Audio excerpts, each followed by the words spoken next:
Hai, jumpa lagi bersama saya di channel Bee Lobster Farm.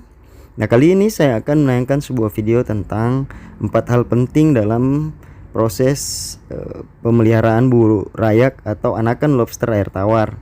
Nah, sebab bagi kita mendapatkan burayak sebagai pembudidaya adalah sesuatu yang sangat menyenangkan atau membahagiakan dan merupakan hal yang ditunggu-tunggu terutama bagi pemula untuk pembudidaya lobster air tawar. Olehnya kali ini saya akan menayangkan video penjelasannya. Simak semuanya dan jangan lupa dukung saya dengan cara subscribe, like, dan bagikan. Terima kasih dan simak videonya berikut ini.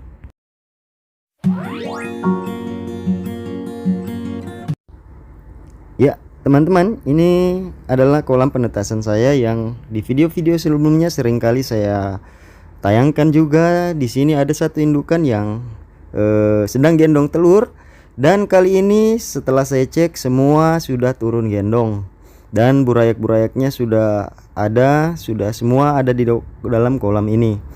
Nah, kali ini saya akan membuat suatu penjelasan tentang bagaimana proses pemeliharaan burayak sehingga kita bisa berhasil. Sebab saya menjelaskan pertama, prinsip dari budidaya lobster air tawar itu terdiri dari bagaimana proses pemijahan, bagaimana proses pemeliharaan indukan bertelur sampai berhasil mendapatkan burayak, kemudian bagaimana proses pembesaran, dan yang keempat adalah penjualan atau market.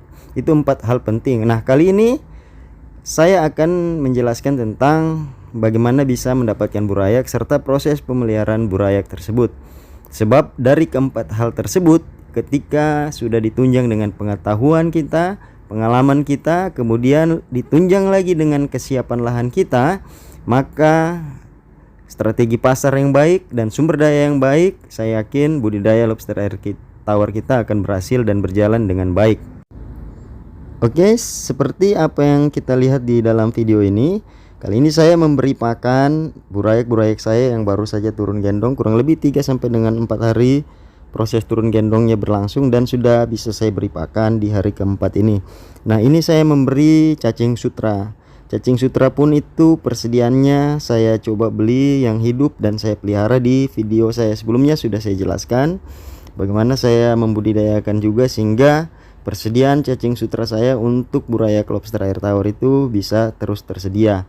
Sebab pengalaman saya ketika saya memberikan pakan cacing sutra secara intens, mungkin seminggu sampai dengan 3-4 kali, proses pertumbuhan itu untuk push mencapai 1 inci dalam 1 bulan itu bisa tercapai. Oke, nah kali ini saya akan membahas tentang proses pemeliharaan anakan. Tapi sebelumnya saya mau menyampaikan satu hal penting. Jadi dalam sebuah proses budidaya, ketika kita punya 1 atau 2 indukan misalnya dengan modal 25.000 membeli indukan 1 ekor, kemudian kita pelihara dengan baik sehingga bisa menghasilkan burayak atau anakan. Nah, anakannya misalnya jumlahnya sekitar 200 ekor.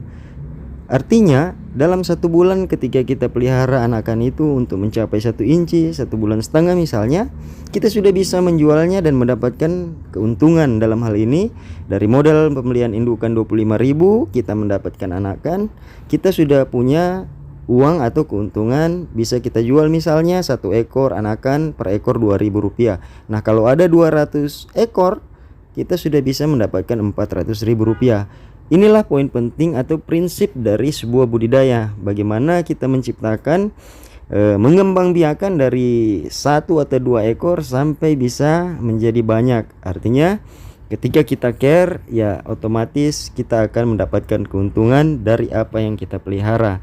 Dan saya yakin semua budidaya pun prinsipnya seperti itu. Dari kita pelihara dari indukan, kita pelihara dengan baik, mendapatkan anakannya bisa kita besarkan dan kita bisa jual dan kita mendapatkan untung. Itulah prinsipnya. Oke. Berikut 4 hal penting dalam pemeliharaan burayak yang harus kita persiapkan. Yang pertama, kolam dan perlengkapannya. Yang saya maksud di sini adalah bagaimana kita menyiapkan kolam khusus untuk anakan atau burayak lobster air tawar kita dengan ukuran yang memadai. Nah, ukuran yang memadai dalam hal ini saya maksud adalah Kalau pengalaman saya secara maksimal dan berjalan dengan baik, saya menempatkan satu indukan yang kira-kira jumlah telurnya itu di atas 200. Saya tempatkan di kolam ukuran 1x2, artinya cukup luas dan cukup long. Kemudian di situ akan saya besarkan sampai dengan ukuran 1 inci, lalu saya akan pindahkan ke kolam pembesaran. Kemudian selain kolam, perlengkapan lainnya adalah sistem aerasi atau aerator. Ya, di kolam ukuran 1x2 itu saya tempatkan satu aerasi atau satu mata aerator, yang mana sudah saya hidupkan sebelum atau jauh sebelumnya selama proses pengeraman indukan di kolam ini. Kemudian shelter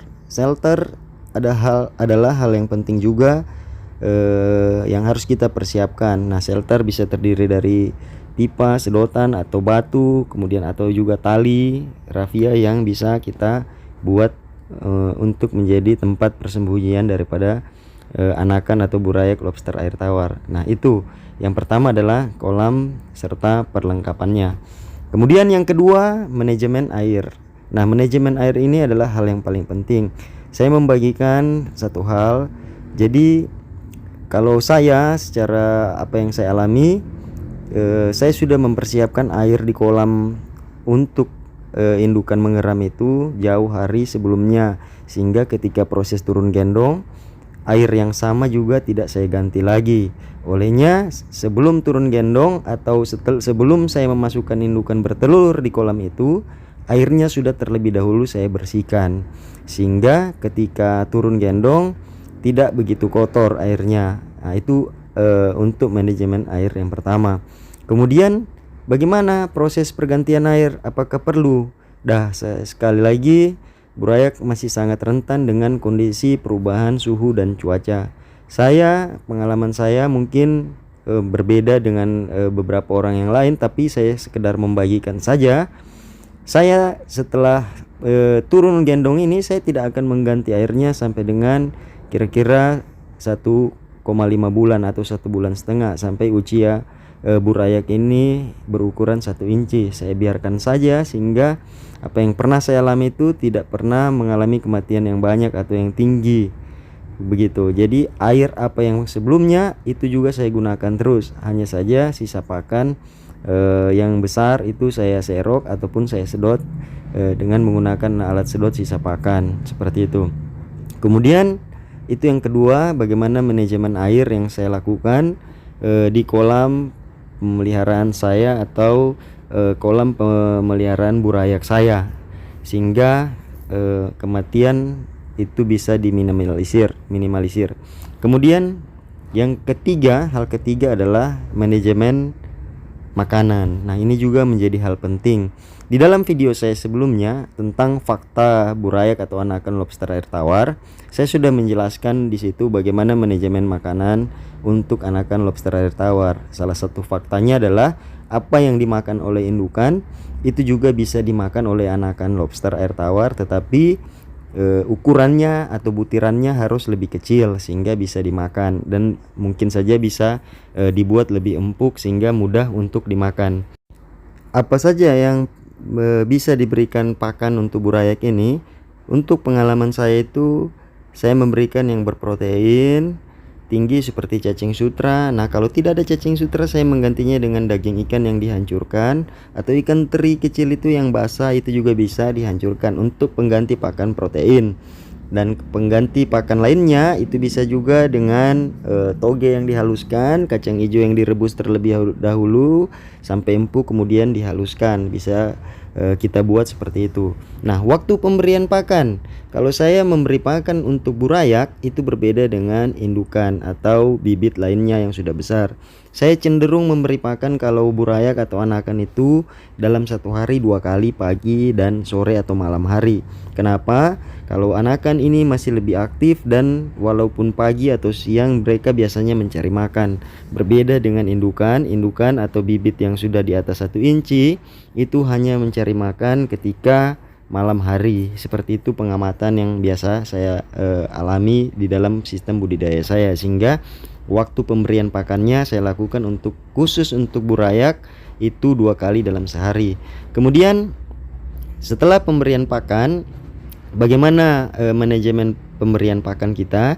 Saya mengganti, misalnya kalau protein saya lakukan 2 kali, kemudian toge dan kacang hijau itu semuanya selang-seling selama 1 minggu, sehingga burayak bisa memakan hal-hal lainnya yang nantinya akan dimakan juga ketika sudah besar.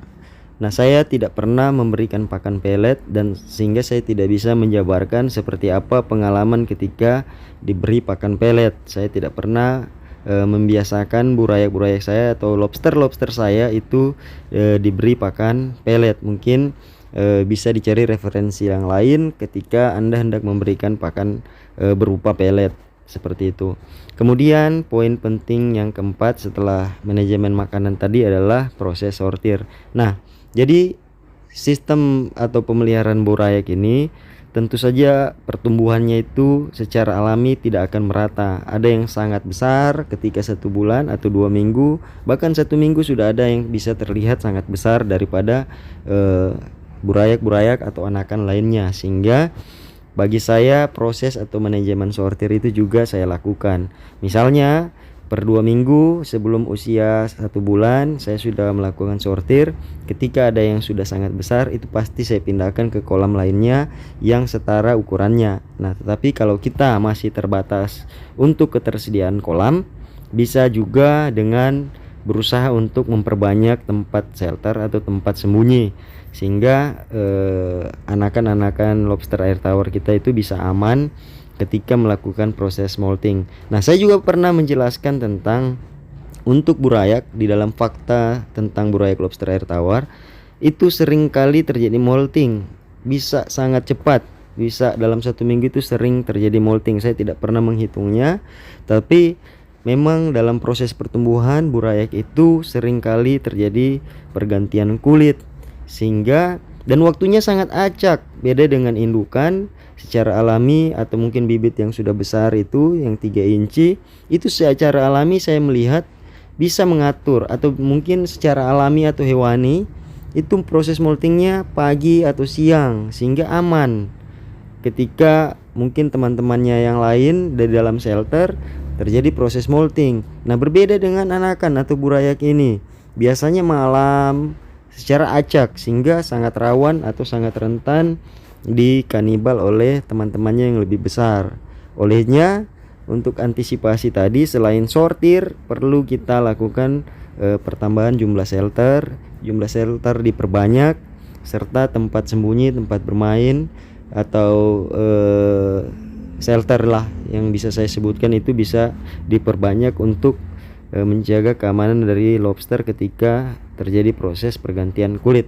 Oke, jadi saya simpulkan 4 hal penting dalam proses pemeliharaan anakan lobster air tawar. Kita harus menyiapkan yang pertama kolam dan perlengkapannya, kemudian manajemen air, yang ketiga manajemen makanan, kemudian yang keempat adalah proses sortir.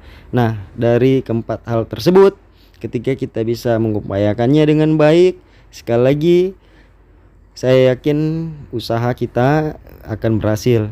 Saya di sini seringkali menayangkan video tentang anakan, lobster bertelur dan lain sebagainya. Satu hal yang saya mau katakan bahwa ini bagi saya adalah poin penting dalam sistem budidaya. Bagaimana kita bisa care dengan anakan-anakan lobster air tawar kita. Kita pantau jumlahnya, kita beri pakan yang baik, sehingga proses pembesarannya juga bisa berjalan dengan baik. Sebab bagi saya menerima atau mendapatkan manfaat dari anakan ini adalah sebuah hal yang sangat penting, yang merupakan sebuah keuntungan dari sebuah sistem budidaya yang baik. Sehingga saya sangat menyarankan untuk kita semua pembudidaya, mari kita perhatikan, mari kita rawat, mari kita sangat care terhadap anakan daripada burayak lobster air tawar kita, sehingga bisa memberikan manfaat yang baik bagi sistem budidaya kita. Oke, mungkin ini saja video saya. Semoga bisa dipahami apa yang saya sampaikan. Secara rinci uraiannya saya cantumkan di dalam deskripsi saya. Semoga bermanfaat bagi kita, semoga bisa menjadi inspirasi, dan semoga bisa menjadi referensi dari apa yang saya sampaikan ini. sehingga sistem budidaya lobster air tawar kita bisa semakin maju, terutama untuk perkuatan ekonomi di daerah kita, di tempat kita, dan keluarga kita. Terima kasih atas kebersamaan Anda. Jangan lupa dukung terus saya dengan cara subscribe, like, dan bagikan. Satu subscribe dari Anda sangat berarti dan sangat memotivasi saya untuk terus membuat video yang baik tentang budidaya lobster air tawar. Terima kasih atas kebersamaan Anda. Sampai jumpa dan salam capit.